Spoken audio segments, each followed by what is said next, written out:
எப்பொழுது எப்பொழுது உந்தன் முகத்தினை பார்ப்பேன், அதில் எந்தன் முகத்தினை பார்ப்பேன். என்ன செய்து என்ன செய்து இந்த கடன் நான் தீர்ப்பேன், பட்ட நன்றி கடன்களை தீர்ப்பேன்.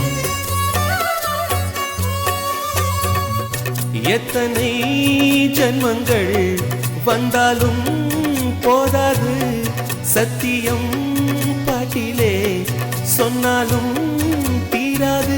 கண்கள் இல்லை பார்வையுண்டு கண்டு கொண்டே